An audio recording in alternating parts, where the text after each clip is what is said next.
So the topic is tools for modern Fortran development. And the idea here is that when your code starts to grow, so if you have for a single source code file, it's fine to kind of compile manually, but you will probably run into a situation where you have hundreds of source code files or even more, and compiling using scripts and manually will become a real large task. And also building source code manually will take time as well, because you have to rebuild everything from scratch, because you don't know what to rebuild or what not to rebuild. You also have probably requirements for building on multiple platforms. So you want your code to be run on Linux, on Mac, and on Windows. And in those cases, you need to kind of have a tool that can help you out building and providing your application for those platforms. And scripts are not, as I said before, script can't handle source dependency easily, and you probably also require a complete rebuild. And there are two tools that I will talk about today that can solve those problems, and that is Make and CMake. Both of those are build tools. So we'll start with Make, because that is the oldest tool. And let's see here.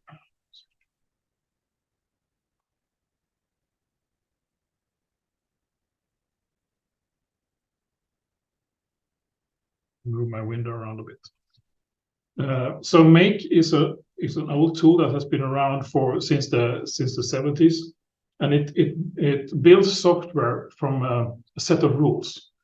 So you can tell, for example, that your executable file depends on certain files to be built, and you can define those rules in a Make file.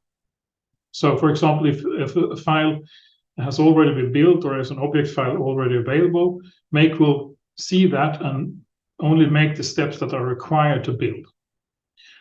And Make is available on all platforms. So it's available on Windows, Mac, and Linux, and wherever you can find a Unix, Linux-like prompt, you will have Make. However, it can be somewhat non-intuitive from the beginning. So I will start really slow and build upon that. So the basic syntax is like this. So you have a target file, a target you can define here. So that can be anything that is your name, and have a colon, and then you have a set of dependencies here. So that can be other targets, for example. So this target here, my program here, depends on a certain library that you need to build part of the project. You list that as dependencies. And under that target, with a tab character, and in here is it important that you have a tab character, you provide a command that builds that target, that generates that target. So an example here, I will see if we can use a pointer here. So here you have a target for compressing a file. So the target here is myfile.gc. So this is what we want to achieve. This is the goal of our build. And of course, my file depends on the text file that I want to compress here. So my file here is a dependency. So Make will look at this file on the file system and we'll see if it has changed. If it has changed, it will apply the rule again. And then under here, you can see here, this is the rule to make this target here. So here we just output the file and we pipe it through gzip, and it outputs myfile.gc. So this is actually the commands required to create this target here. So you can also see it as a recipe for making the target.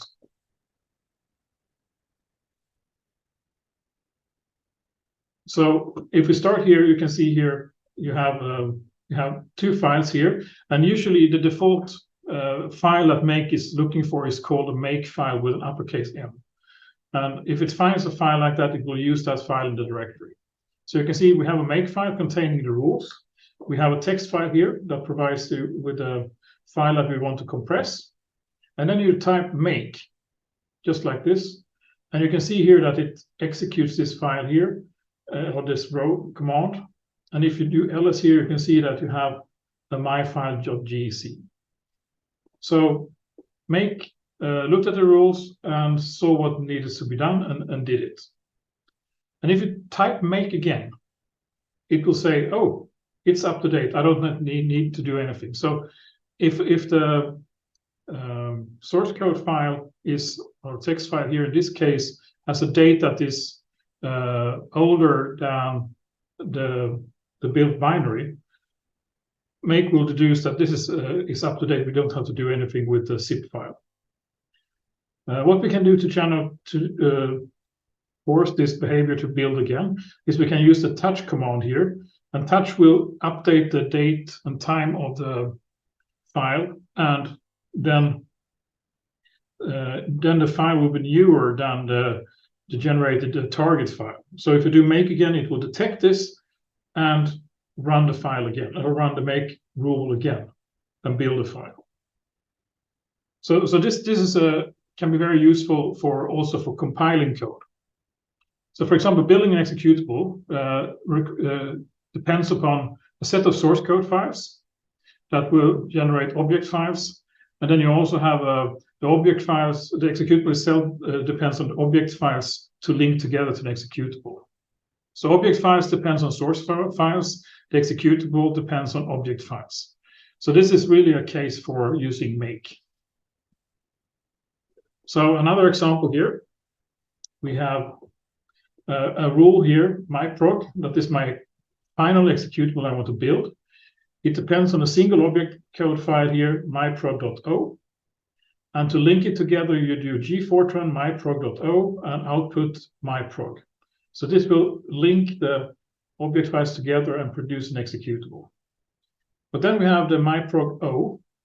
We need to generate that file as well, and that depends on the source code file myprog.f90.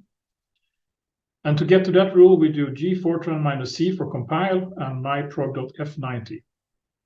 So that will generate the O file. So we have two rules here. So if we run make now, we see we have a make file, myprog.f90, type make. So before it can build the executable file, it needs the object file. So the first thing make will do is build the dependency. So you can see it does gfortran -c myprog.f90, and then the final step, it will link it together to an executable. So this is how you can build rules. And you can, of course, have multiple rules here for many source code files. So in the next example here, we have a program that depends on multiple object files. So in this case, we have a my module, which is a module file, and myprog.o, which is the main program. And we link them together using mymodule.o, myprog.o, output myprog here. And then we have dependencies for our modules here. So myprog.o depends on the myprog f90 source code file. Here's the compilation rule, my module, and so on. So two dependencies and one rule to link them together. And if you do make here, you can see here, when we built already the one object file here, so it only rebuilds the module file here. So we didn't need to rebuild the myprog.o in this case. So it executes myprog and link that together. So here you can see that if you have a big project with a lot of source code files, make will only rebuild the ones that have changed. So in this case, you will speed up your compilation of your code because it doesn't have to recompile everything every time you rebuild your code. In Fortran, there are some things to have in mind when it comes to compiling, and that is that compilation order is important. So for example, if you build a module in Fortran, it will generate a .mod file. And if that module is supposed to be used by another module, that mod file has to exist before that module can import the other module. So you need to kind of build the modules in a certain order so that the mod files exist. And we can do that in make as well. So we can solve this dependency here by expressing dependencies on the different object files as well. So in this case here, we have a module main and a module truss. And in this case here, this is just the normal way we're doing it. So we have two modules. One depends on its other. So if we build it now, it says, oh, use truss here. Can't open module file truss.mod for reading. That's because truss has not yet been compiled. So the first thing it does is compile main. And main contains a reference to truss, and it's not built. And that is something make doesn't know about. So to make this work, we need to tell make add a dependency for building here, and that we can do. So the module main here depends on truss. So what we can do, we can say that the module main.o depends on module truss.o, and in this case here. This part the truss here will be built first because it has a dependency here. So this depends on this one. It hasn't been built yet. So here's the rules to achieve this module truss.f90, and it builds that. And now you can see when you do make, it will start with building the truss module, and then it will build a module main module. So this will generate this mod file that is required. And now this compilation statement will work because it finds the mod file and everything is fine. So you can have as many dependencies as you want. You can do explicit dependencies just between two modules and so on. So it's really flexible. But as you can see, there is a lot of repeated statements here. So to make it easier to use make, we can also use variables, which reduces the number of commands we have to copy for everything we want to do. And it also increases the configurability and portability of your code, your make files. So you can, for example, have variables that set some flags and have them centrally located in your make file that the user can change. And they work just like any bash variable and a Python variables.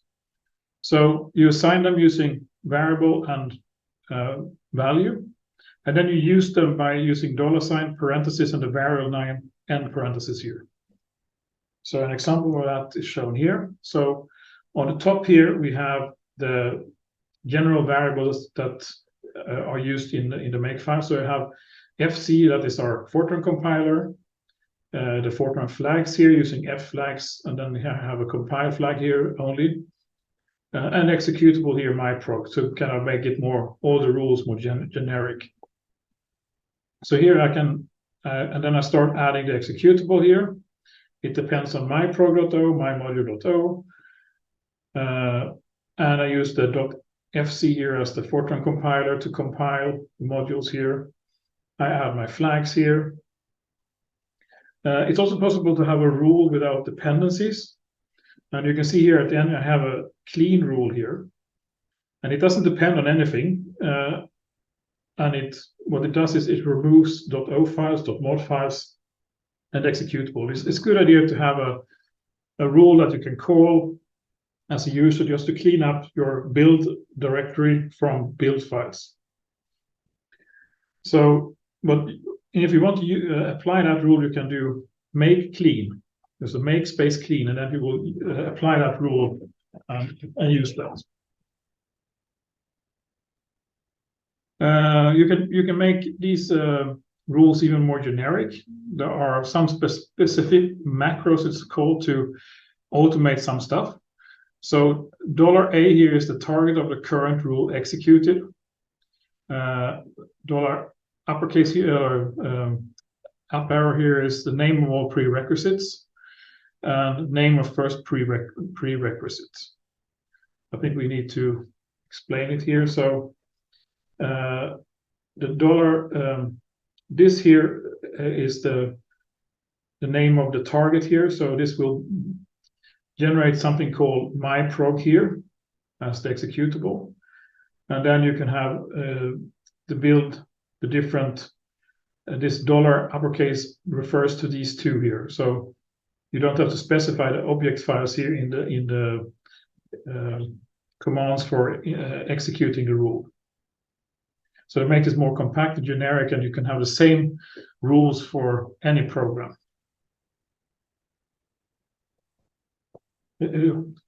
Tools. One moment, please.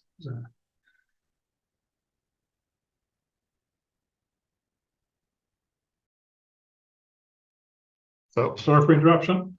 Yeah, and here you can say the same thing. Here you have the $@ here refers to the output here, and the one here refers to the first prerequisite here. So for larger projects, let's see that might. Larger projects, that could be beneficial to you want to kind of simplify the building even more. So we have very, very explicit rules to do things now, but perhaps you want to have a generic rule that okay, I want to build a source, take a source code file and make an object file, and what you can do then is use something called suffix rules, and those are recipes for converting a source code suffix to an object suffix, for example. And that all rules apply to all source code files in the Makefile project. So here we have a suffix rule. So have we here .f90.o. That means that how do I come from a .f90 file to a .o file? So the generic rule here is that you take your compiler, you take your flags, you take the first the source code file, you output to the target name. So if an executable depends on main, you will automatically try to build it using main.f90. And the suffix rules must be supported by make. So there are some built-in suffixes that it uses. So you can also add them using the .suffixes command here to add additional suffixes that should be supported by make. But that F90 is built in, so you don't have to add this explicitly. There's another way of automating this even more, and that is using wildcard expansion. And that is more a modern feature that is preferred. And then you can do even more generic make files. In this case here, you can, for example, define F90 files variable here. That will create a list of files that you can use in your code here. So you have, instead of equal sign, you have colon equals to, and then you can do wildcard star F90. That produces a variable containing a list of all your Fortran 90 files in your current directory. So also note that you need to use the colon equal signs to do this.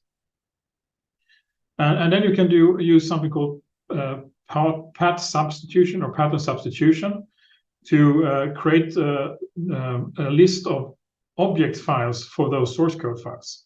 So in this case here, I create a variable called objects colon equals to a pattern substitute %f90%.o, and then I get a list of the corresponding files with .o extension instead.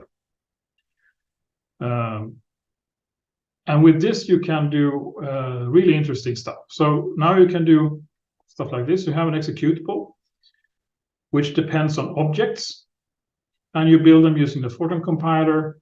The source code file outputs the target of that.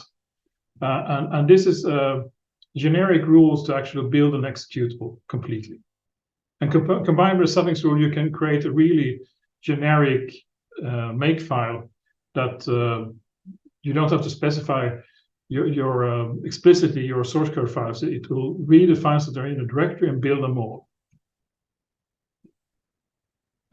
So combining all of this together and adding these pattern rules, you can create a make file that looks something like this. So you have here, I create F90 files here, and I create a list of all my Fortran 90 files. I create an object list here with combining the %F90, %O here, and from the list of source code files. I have my generic link rule here to link all my object files together. And then I have this pattern rule here as well that says that how I come from a .o file to a .f90 file. And then I have a generic rule for this here as well. We still have the problem with the module dependencies, and you can solve that by putting just a rule without any instructions here. So you just say that my module.o depends on my utils.o, and that will enough for Make to realize that it has to build my utils first before it builds my module.o.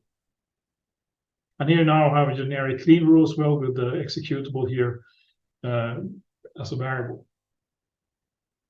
So I want to show you some examples live as well.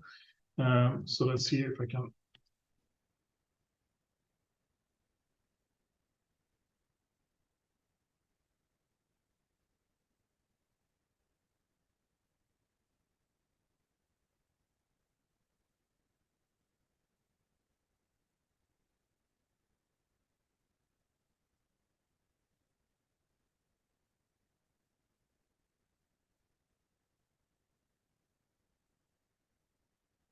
So I just make a really simple example. So the zip here, I have this example here with my file. So I have ls. I have a make file, so it looks like this. And if I make it here now, you can see here it creates this one. I have this. It creates the my file.gc here.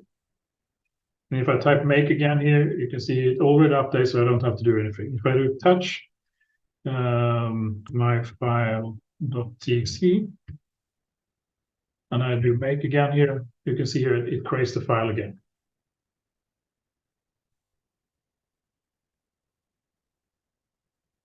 And we'll see the pattern rules. Here I have my longer example here, just do a make clean here to move all the stuff away. So you can see that it's useful. And now we have only my source code file and a make file. If I do cat make file, you can see here, this is the make file I showed you in the slide. And if I build this, it compiles in the order that, so first it can compile my utils.f90 because it has this dependency here. So that is the first thing it does, and then it builds the my module.f90, my prog.f90, and so on. And if I touch my, if I do make again here, you can see it's up to date. If I do touch my prog.f90, you can see it builds just my prog.f90. And same thing if I do touch my utils. Now it has to actually build two things here because my utils is updated. It knows that it has to rebuild my module as well because it depends on this one. So make knows about the dependencies that you define, and if it sees that something needs to be built, it rebuilds that as well. So it's really a nice tool to have to build large projects. So let's see here. Back to make. So make can be a bit complicated to use. If you have a bit larger projects and you need to generate different build files. So not only make files, there are other build files, for example, the project files used in different development environments. There is a tool that can generate both make files, project files, and so on, and it's called CMake. So it's a build file generator. So it can generate build files from a more expressive language to express your projects. So it's cross-platform.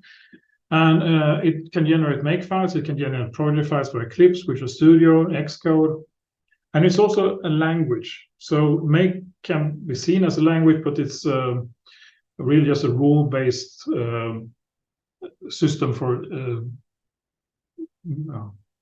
doing things depending on rule. You can see it as language, but CMake is really a language where I can have if then else and these kind of constructs. So let's see here. So this is a simple example. I think you should put so a CMake file. The basic elements here. You start with a CMake minimum required.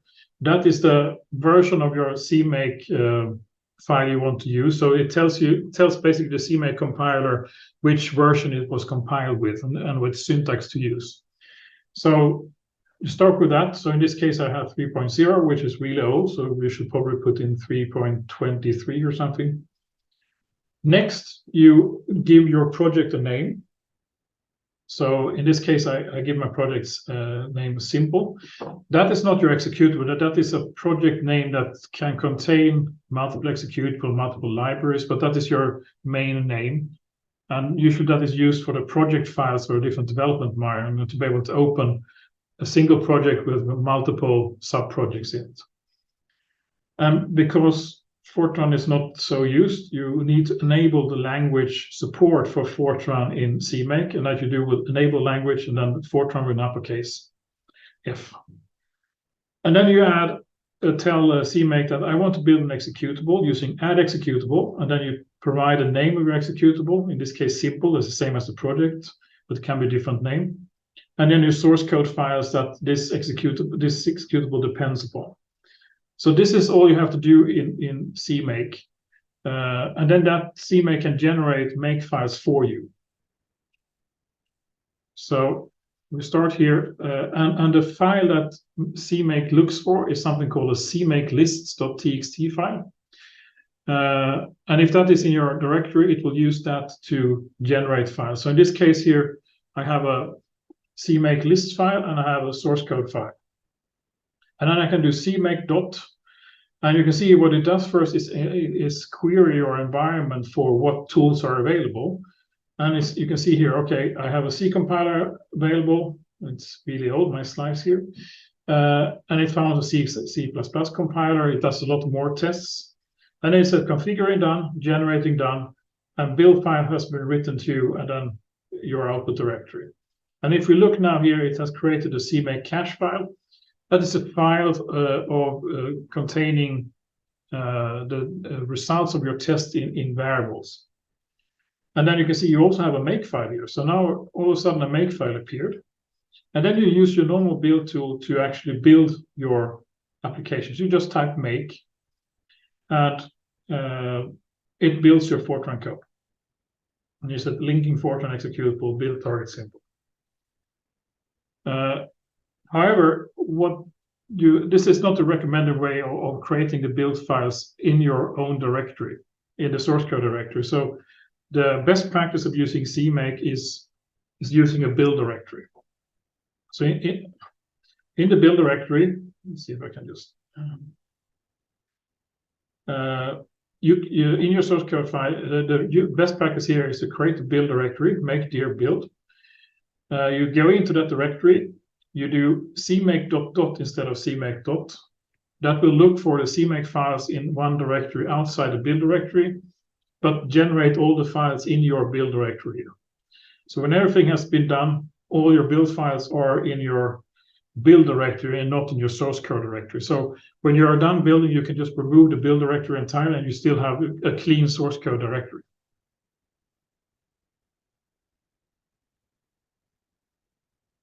It's also possible to build, debug and release versions of your code. And CMake supports that by using a special variable called CMake build type. And that is, you set that to either release with an uppercase R or a debug with a lowercase or uppercase D. So release will enable all optimization flags by default, and debug will enable all debugging flags so you can debug your code. So in this example here, I have CMake D, CMake build type release. So this will build an optimized version of my code, configure it done, build files written to, and output that. If you put the CMake build type debug, it will of course activate the debugging flags. You can also do dependencies here. So if you have an executable here, this is the simple form here, just to add simple in my source code, but usually you have dependencies to your source code. For example, libraries required to build, and then you use the target link libraries here, and you provide your target name here and which libraries it depends upon. So in this case, I have BLAS M, and CMake will try to make the library dependencies as platform neutral as possible. So for example, on Windows, it will look for blas.lib or m.lib. On Linux, it will use libblas. And so on. And so you can have the same library declarations on all platforms. You can also have conditionals in your code. So for example, if you're building on a Unix-like platform, you can have Unix here in your if statement here. So if Unix, you do these steps here for building, and there are Linux, you have Apple, and you have Win32 here as well that you can use in your if statements depending on your platform. And you can see here a more complicated here. So if Unix had executable target link libraries like this, if it's not Unix, perhaps it's Windows. Okay, do it like this. If it's not Windows, I don't know what platform it is. You can output not supported platform, or you can build it for something else that it identifies. You can also use variables just like in CMake, but you need to use the set command here to define a variable and say this is a variable. And you can use this variable using $sign and curly braces here. Messages and then you can see here you can use it like this.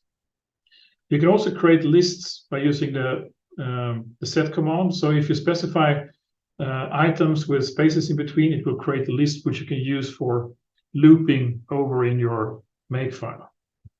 So for example, here I have a set my list ABC, and I can use for each I in my list here, I can do things, and for each here. So it's a full language here that can help you generate build files.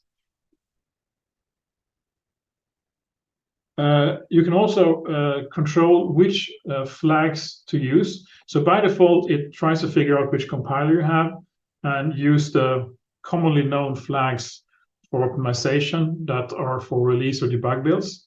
But you can also go in and explicitly control the flags. And you do that by setting the CMake Fortran flags release, CMake Fortran flags debug.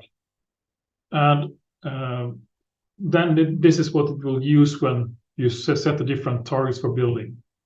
So here you can see that you have, if the compiler name is G-Fortran, use these flags here. And use these flags for debugging and compiling.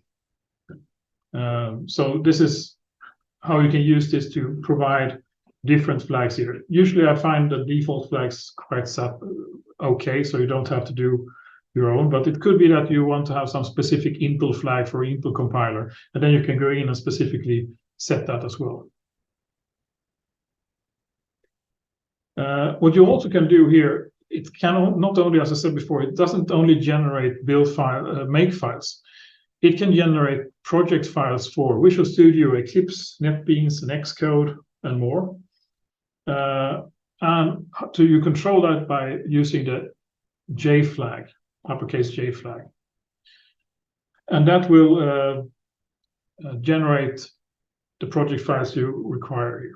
So this case example here, I have Eclipse CDT4 Unix makes files here. So this is a target here. I will show you how you list them as well.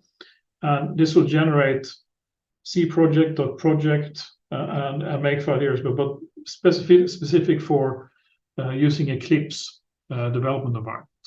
So this is very useful. So I will now show you how do you do that.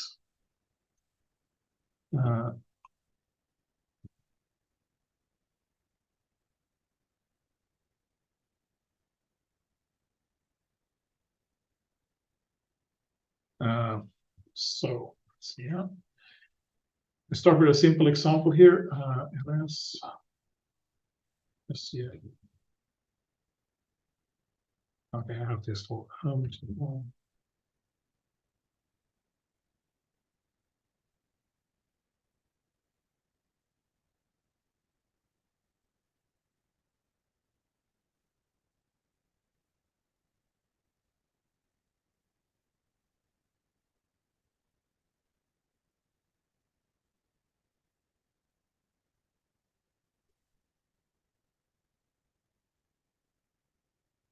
So this is an example here. I will remove the RMSR build like this. So this is usually how you have it, and you have a CMake list files here. You can see here that I have multiple install myprog my module, and I have enabled language Fortran, and so on. So what I will do now is I will create a make here build. I will go into that directory and I do cmake dot.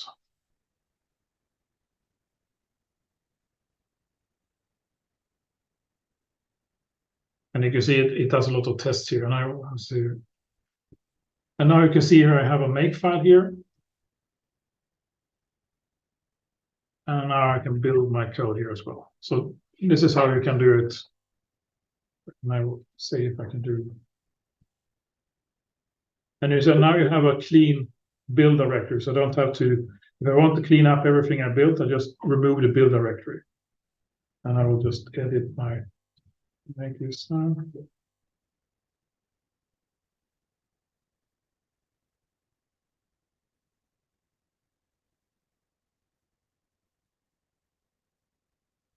And also because I'll clean this up like this and then see make dot.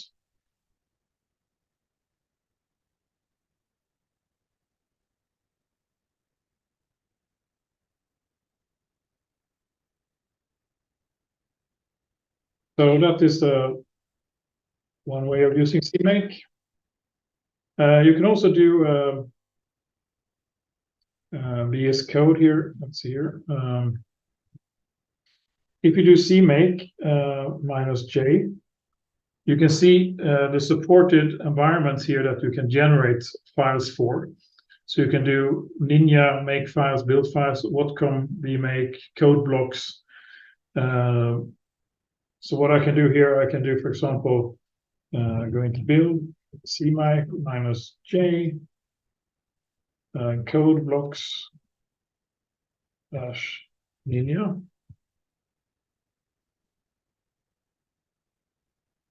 Okay. I do like this. I clean it up and just run it again here, and it should generate. Okay, now let's see. So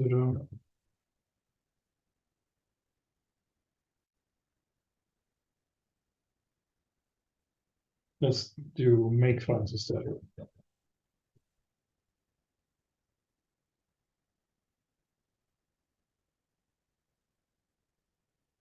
Unix make files.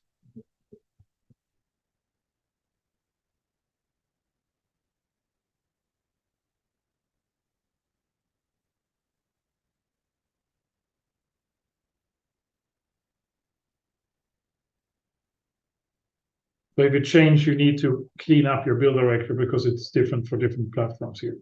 So let's see what we have now here. Now you see here that you have testing.cbp here, and that is the code blocks project file. So now you can open this project in code blocks. And if I open,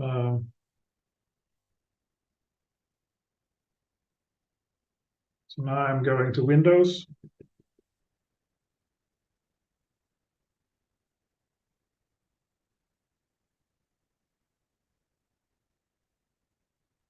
I'm going to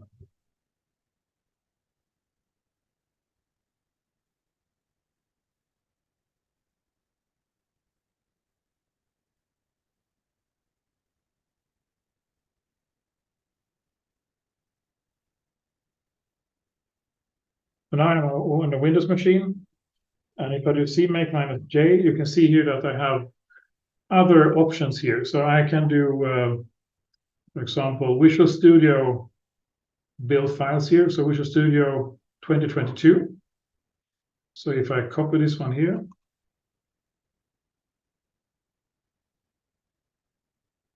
and I'm not sure if I ever get -J.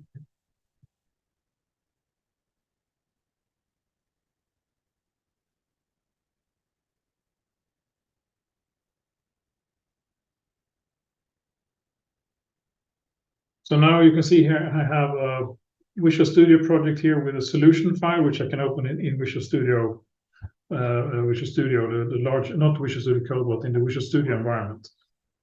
So by using a single CMake file, I have generated all of these build environments, build files for any platform, which is a really nice thing to have, especially if you're working on multiple platforms. So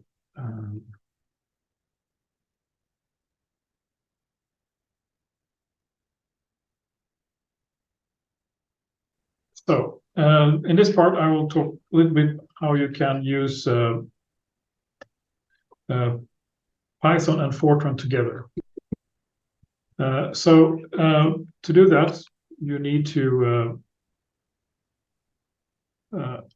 use some tools here, and there are some excellent tools for doing this. And actually, Python in itself has a built-in extension module system. So let's go into see here. Just execute some parts here.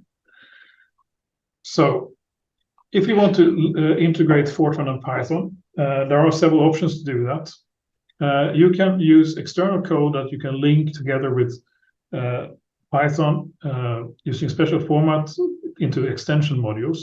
To do that, you need to use the special C API that Python provides, and you have to link with the Python development library. And to do that, just to show you how that can look. So in this case here, I have this is how you link C code with Fortran code, or Python code, so it is similar. But here we will define a sum function, and you declare these using, you include python.h. You declare your functions here that you want to expose in C.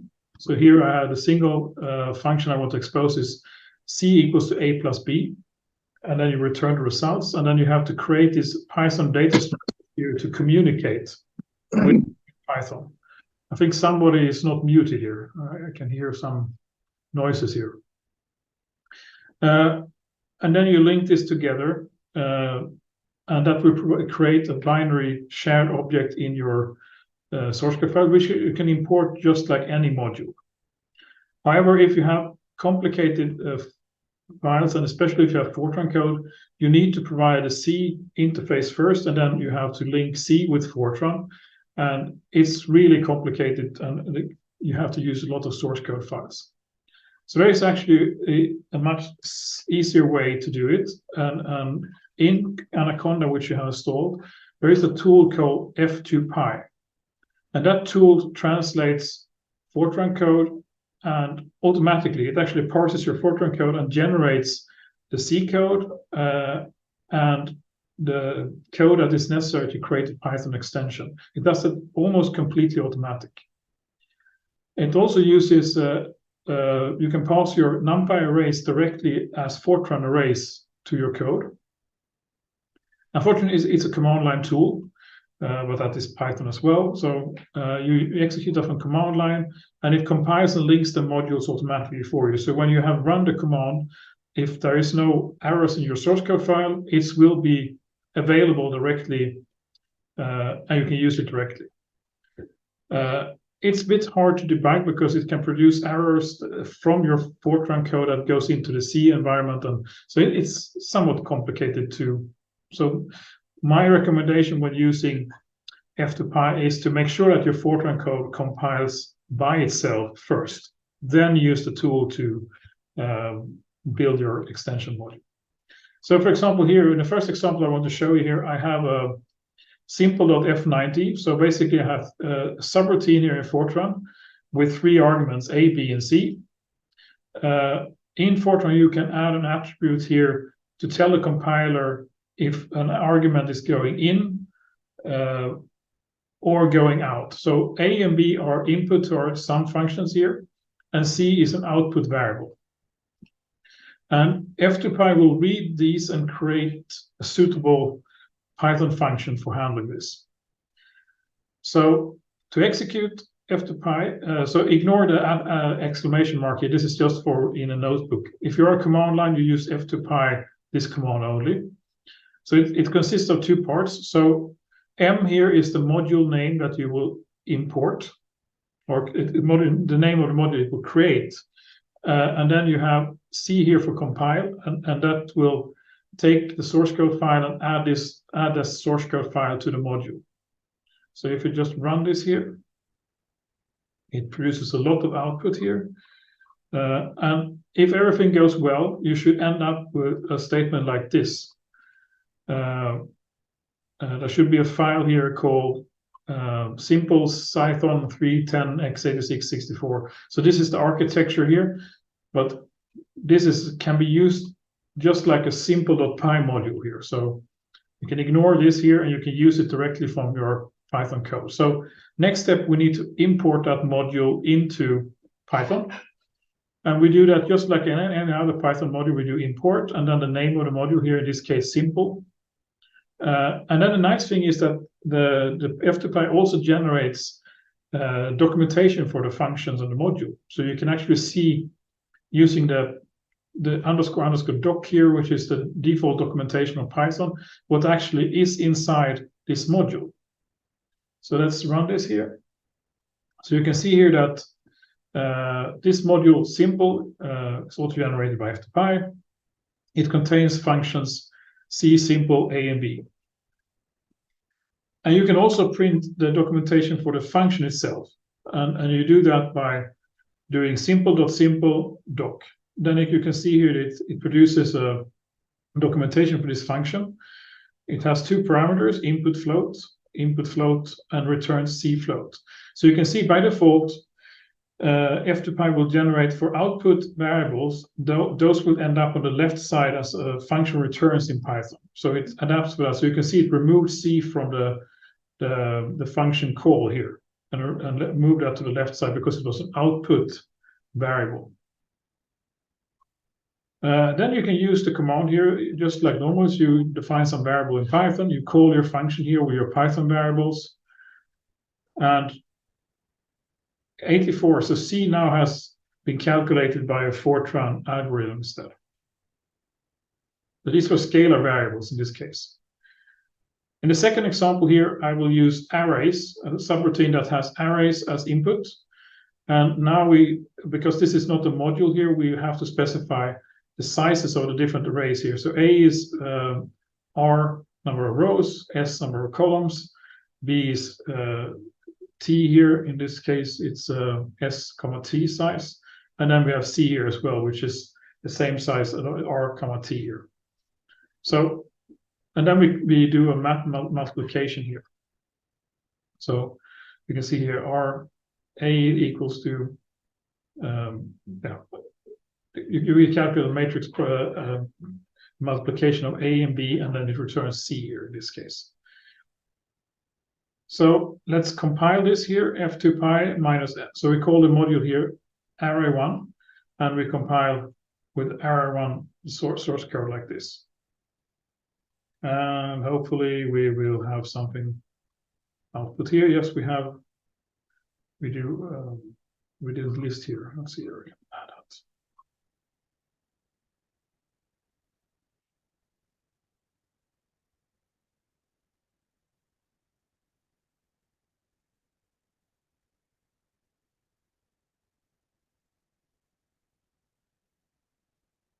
So now you can see we have array1 Python here. So we have managed to compile our code here. So let's import and print the documentation. So you can see here now we have a matrix multiply AB, and you can see here it's filled out these ones here with the shapes of the different versions here. So one nice thing with F2Py is if you have subroutines with parameters, size parameters, they can be left out because it can figure out the sizes of the arrays coming in from Python, and it can call the Fortran code with the correct size parameters. You can see this more in detail here. This is the syntax call here, and you can see there is a bracket around RST, and that is because these are not required to pass from Python side. Those are only passed along to the Fortran code, and that is taken care of automatically by the generated code. And here you can see you have two rank 4 array with floats and the sizes of those, and the return here as well. So let's see here if we can run this example. You can see I create 3 arrays here. And one important aspect here is that Fortran and NumPy has different default orderings of arrays in memory. I showed you that on the lecture. And you can specify that you want to create NumPy arrays that are ordered like Fortran arrays using order equals to F. That will create the array in the right order. You don't have to think about it in Python. It's just a thing that it's internally allocated column-wise instead of row-wise as in C. And then I can call C equals to array matrix multiply A, comma B. And one thing to note here is that there will be a copy made here because C here is not actually used. So this will create a new array here in this assignment here, and it will overwrite the old C array. You can see here that they have different IDs here. And this is something we also need to think about. If we have larger arrays, we need to avoid this extra copying from back from Fortran. So in the third example here, I will try to avoid this.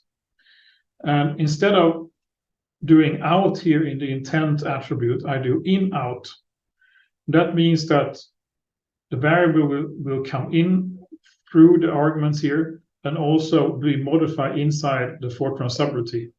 That will generate a different call signature in F2Py. So if we execute F2Py here, and we import the function, you can see here that now we have, it doesn't look, we do the second one here. Now you see you have all 3 parameters on the right side, and there is no return value on this function. So C goes in and will be modified inside and goes out again through the same parameter here. So it will be modified in place by the subroutine.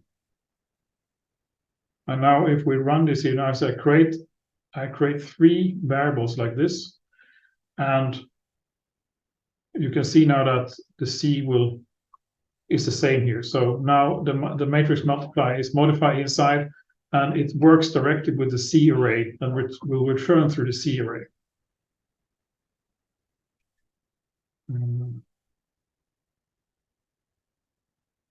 You can also do modules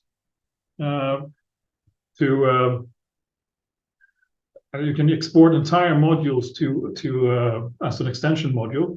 So in this case, I have a module matrix here with 2 routines, the previous routines we did before. And I want to compile them into a module. And then you can see here I can do the same thing and just put the matrix here, the F90 matrix, the source code for that.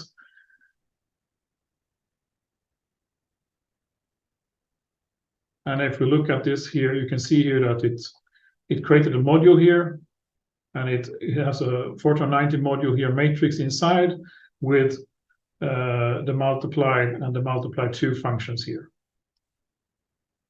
And you can see the functions here as well. So when you have modules that are imported with when you import Fortran modules into extension module, you will have kind of the double. You have the extension module name and then the internal module. And sometimes it can be better to use the from matrix import star that will import all modules with the same names as the Fortran modules. So in this case, you have matrix here, matrix multiply. Otherwise, if I didn't do this, I would have to do matrix.matrix matrix multiply. So I have an extra suffix here. So, but in certain cases, you can have an extension module that is called my FEM library, and it has internal modules with different names. Then it could be useful to have the namespace there. But in other case, you can remove the outer module name by using from matrix import star instead. So this is the way you can easily extend your Python code with your Fortran code. And F2Py is built into Anaconda, and it's available in most Python installations automatically. You have on the Cosmos machines, you probably have to add a Fortran compiler suitable that is matching the Python modules that they're using. But otherwise, it's just F2Py, and it will parse your Fortran code and create an interface that you can use. So you can then use Fortran to kind of be an accelerator for your Python code. So if you have some part of your Python code that you know is a bit slow, translate it into Fortran and import it as a module, and then you have a fast way of accelerating, for example, nested loops or something that you can't remove as arrays. I will also this week send out forms for the project assignment. I will talk about this on the next lecture next week, and go through what is required of you. But this week I will send out, and maybe you can send me some information on what you want to do and what you're planning to do. I also have, if you can't figure out any project assignment, I also have an extra one that you can do, which contains some of the elements of the course. So that was what I wanted to do today. So let's see here.